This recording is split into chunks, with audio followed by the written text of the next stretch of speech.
धर्म का अंत तो 12वीं शताब्दी में हो जाता है। उसके पहले जो तंत्र आया, भिक्षुओं का जो अनुशासित जीवन था, पूर्णतः संयमित जीवन, उसमें कहीं न कहीं कमी आई है। उसके परिनिर्वाण के मात्र 100 वर्ष के बाद उनका जो संघ था, उस संघ में भेद हो गया, विभाजन हो गया, और उन्हीं का एक वर्ग जो था, उन्होंने कहा कि नहीं, हम तो पाली को नहीं अपनाएंगे। उन्होंने संस्कृत को अपना लिया। अरे तुम तो बुद्ध को समझते ही नहीं हो, बुद्ध तो एक्चुअल वो परमानेंट है, इटर्नल है, तुम तो केवल उनके शरीर को ही देखकर, मानसिक रूप को देख करके रह गए, और हम जो है तो बुद्ध को सही समझते हैं। तो उन्होंने एक थियोरी निकाली, डेवलप किया कि मानसिक शरीर ठीक है, इसको कोई डिनाई नहीं करता है, लेकिन वस्तुतः बुद्ध जो है इटर्नल है, शाश्वत है, वो कभी समाप्त नहीं होता। इसको अंग्रेजों ने आकर के काफी जो उत्खनन कार्य शुरू किए, मॉडर्न ढंग से इसको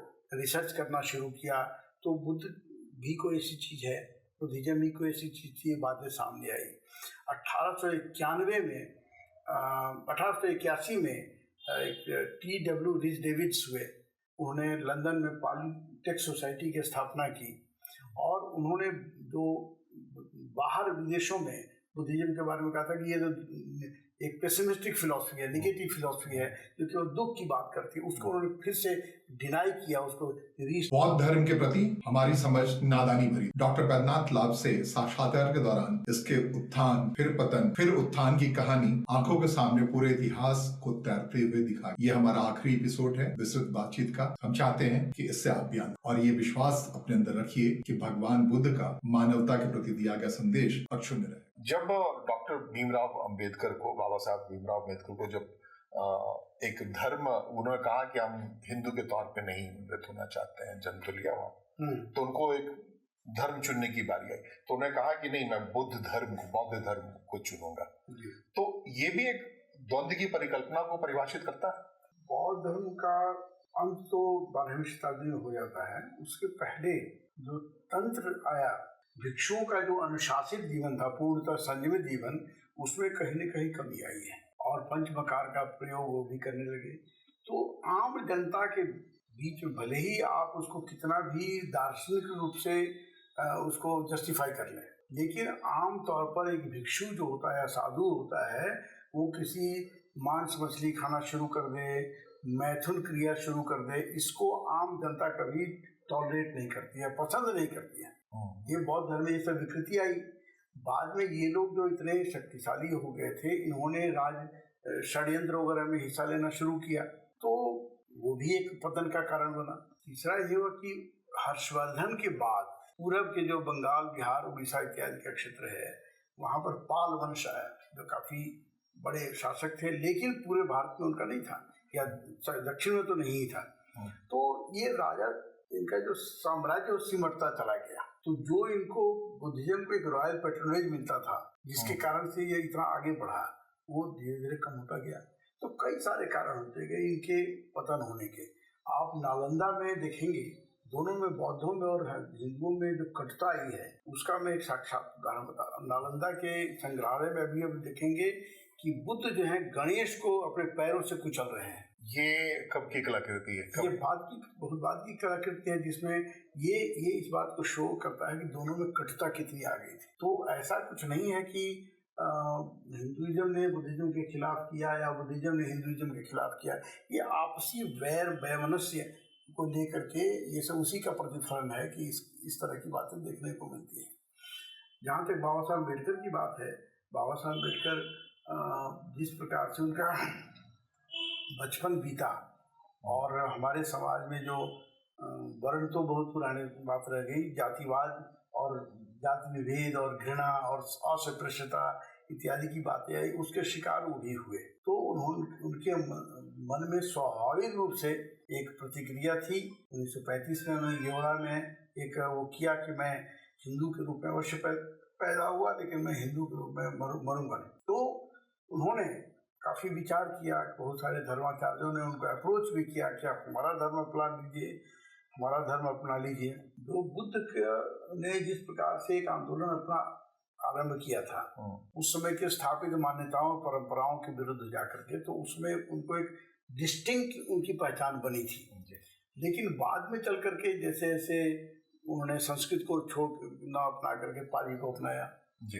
लेकिन बुद्ध के परिनिर्वाण के मात्र 100 वर्ष के बाद उनका जो संघ था उस संघ में भेद हो गया, विभाजन हो गया, और उन्हीं का एक वर्ग जो था उन्होंने कहा कि नहीं, हम तो पाली को नहीं अपनाएंगे, उन्होंने संस्कृत को अपना लिया। तो भाषा में जो एक दो पैरेलल था, एक तरफ संस्कृत एक तरफ पाली, वो भी देखा कि संस्कृत की तरफ झुकाव हो गया। यद्यपि जो शुद्ध संस्कृत जिसको हम लोग कहते हैं वो नहीं, उसमें नहीं था, पाली का प्रभाव था। धीरे धीरे बुद्ध को जो अनिश्वरवाद की बात कर रहे थे, बुद्ध ईश्वर नहीं है मनुष्य हैं, वो बुद्ध में भी ईश्वर को मानना शुरू हो गए। वो महायान की शुरुआत थी। महायान आते आते बिल्कुल बुद्ध को एक तरह से ईश्वर बना दिया गया।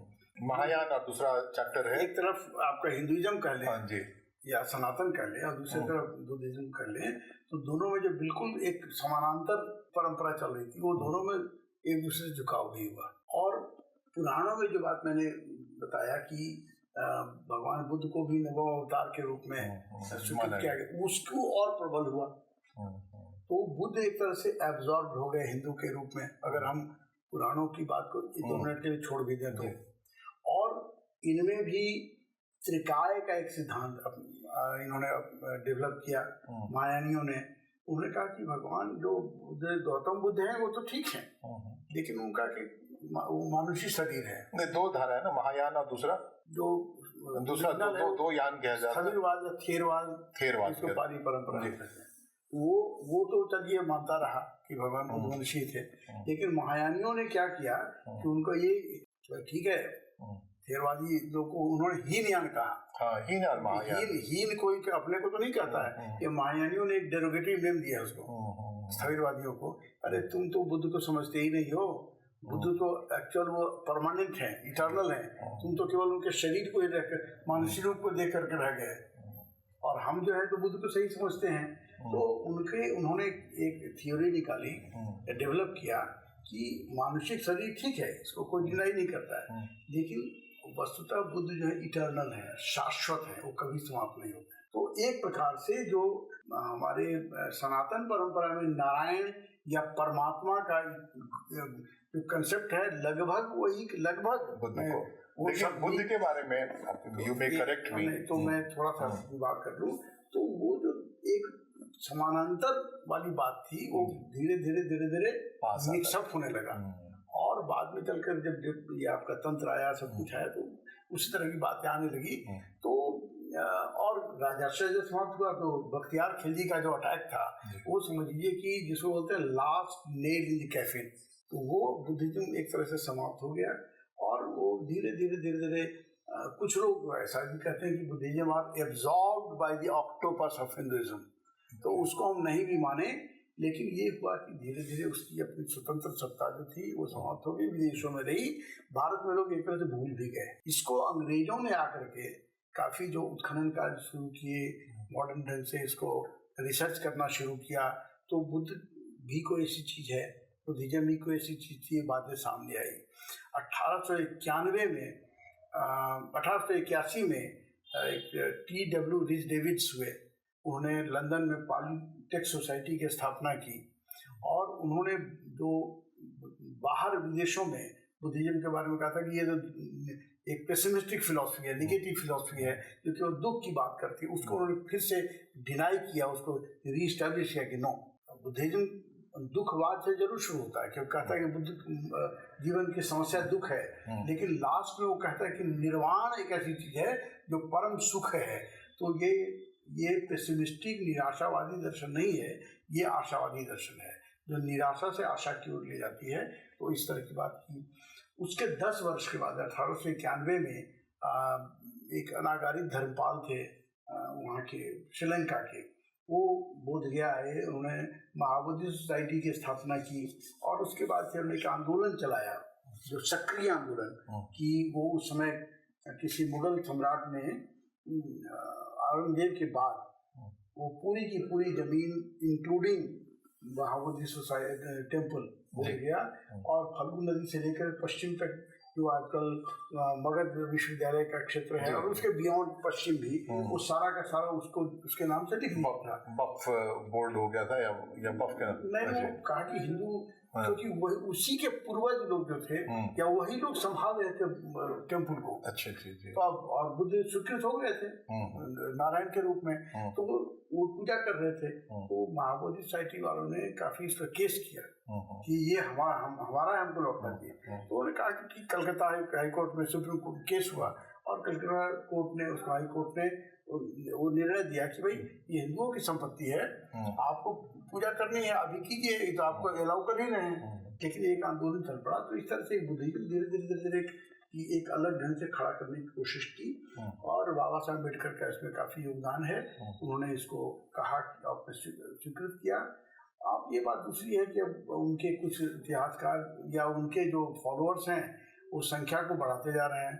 कुछ 1000 लोग रहे होंगे या लाख लोग रहे होंगे। नहीं सर, ये तो है ना कि साम्य बोध एक है कि लोग कहते हैं कि जैसे क्लासिफिकेशन है, पुष्यमित्र की बात करें तो ब्राह्मण है, वर्ण व्यवस्था है, क्लासिफिकेशन ऑफ सोसाइटी, और वो कहते हैं कि बुद्धिज्म का मतलब है क्लासिफिकेशन नहीं है।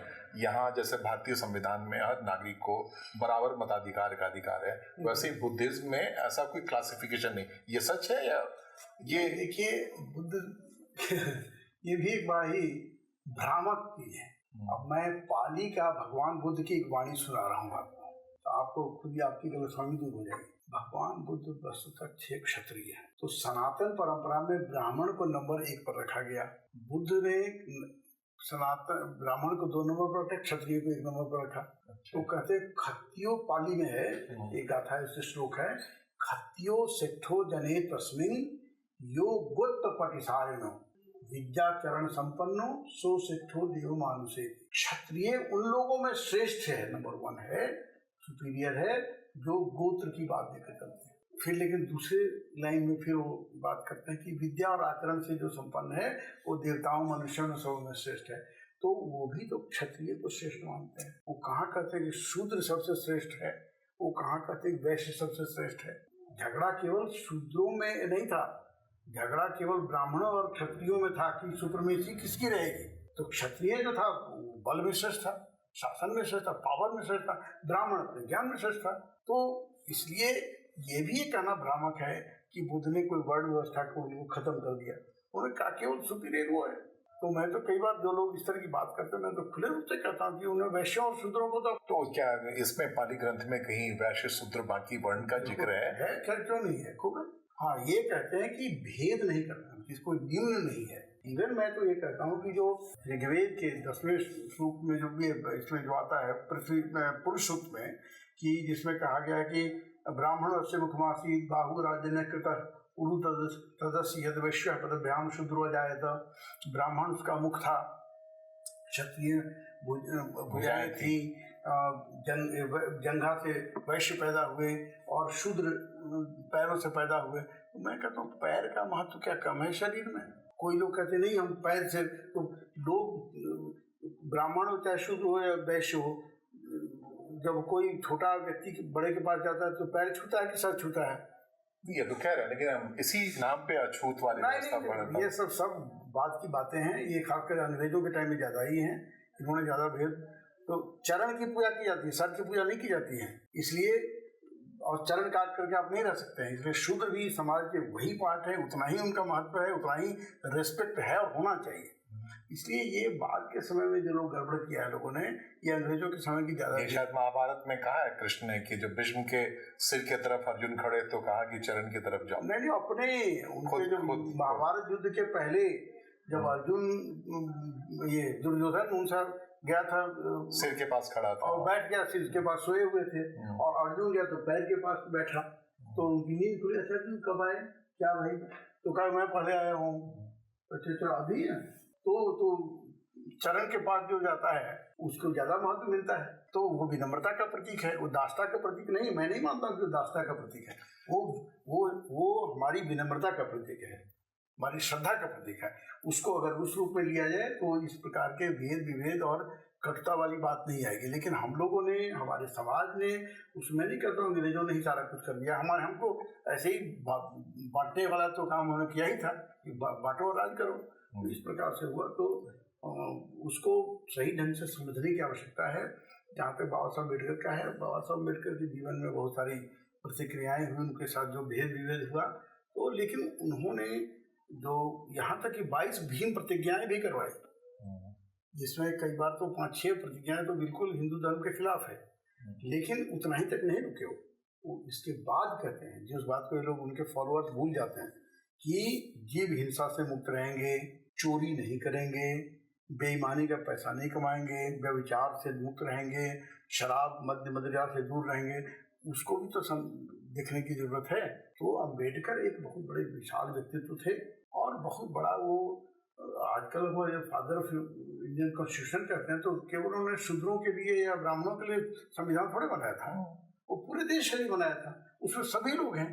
तो कई बार उनके भक्त लोग जो हैं उनके कद को छोटा करने की कोशिश करते हैं कि जैसे शूद्रों के उन्नीता थे। नहीं, मैं कहा ये काम मत कीजिए, आप बाबा साहब अम्बेडकर के कद को छोटा करने की कोशिश मत कीजिए। उनको एक खांचे में मत रखिए। महापुरुष लोग जो होते हैं वो सबके होते हैं।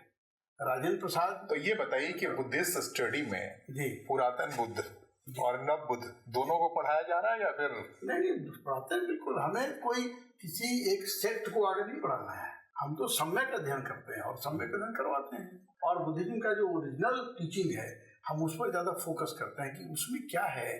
उसमें पूरी मानवतावाद है, उसमें कहीं भी उसमें मैत्री, करुणा, मुदिता और उपेक्षा 4 प्रकार के ब्रह्म विहार की बात होने की कि बहुत श्रेष्ठ अवस्था है। वो साधक जब पहुंचता है तो मैत्री एक ऐसा भाव है, वो मैत्री मित्रता नहीं है, मित्रता एक संबंध है जो रेसिप्रोकल बेसिस पर चलता है। लेकिन मैत्री एक भाव है जो बिना किसी प्रतिदान की आशा के चलता है। तो मित्रता एक भाव है जो सबों के प्रति हित कामना करता है बिना किसी प्रतिदान की आशा किए। मेरे लिए कोई अच्छा करे या बुरा करे, मेरे में अच्छा ही रहेगी। मैं लोगों के लिए अच्छा सोचूंगा, अच्छा करूंगा, अच्छा बोलूंगा। ये मैत्री है। संस्कृत में मैत्री, पाली में मित्रता। दूसरा है करुणा। कहते हैं करुणा में 2 स्टेप और आगे जाना है। किसी के दुख में सहभागी होकर, समभागी होकर के, उसको इसलिए इम्पैथी भी कहते हैं कि वो सेम भाव जैसा उसका है उस दुख को अपना करके, अपना दुख समझ करके उसको दुख दूर करने का प्रयत्न करना, ये करुणा है। जब करुणाशील व्यक्ति किसी को दुखी देखता है तो उसका हृदय कांपने लगता है कि इसकी पीड़ा को मैं कैसे दूर करूं। इसलिए बुद्ध को एक महाकारुणिक भी कहते हैं। और अगला और तीसरा है, ये दोनों तो एक्सटर्नल हुआ जी, दूसरों के प्रति हुआ। और तीसरा और चौथा जो अपने प्रति है, मुदिता को कहा गया सेल्फलेस जॉय, कि सुख में मैं सुखी हूँ। आप आनंदित है तो वही मेरा भी आनंद है। तो जब मैं आपको पराया नहीं समझूंगा, सबको अपना समझूंगा, तो सबका सुख अपना सुख, ये मुदिता का भाव है। ये अंदर की बात है। और चौथा है, उसको कहते हैं उपेक्षा, पाली में उपेक्षा। तो ये है कि निंदा स्तुति सब में समान रहना। कोई तारीफ कर दे तो उसके लिए फूल नहीं जाना, कोई बुराई करे तो उससे परेशान नहीं हो जाना। इसको ब्रह्म विहार कहा गया है, इसको साधारण विहार नहीं कहा गया। ब्रह्म विहार बहुत हाई लेवल का साधना है वो। तो वो बुद्ध की बात है। तो इसलिए हम लोग तो बुद्धिज्म को समय के साथ बहुत बदलाव आया, उसको भी अध्ययन करते हैं और ये भी करते हैं कि ओरिजिनल चीज क्या है, क्या होना चाहिए। बड़ी बात है। बुद्धिज्म पे बात कर रहे हैं, हम तो हरि को जानते हैं, हरि अनंत, हरि कथा अनंत। आपसे जितनी बात की जाए बहुत कम है। आभार आपका, बहुत बहुत धन्यवाद। धन्यवाद आपका भी, बहुत धन्यवाद।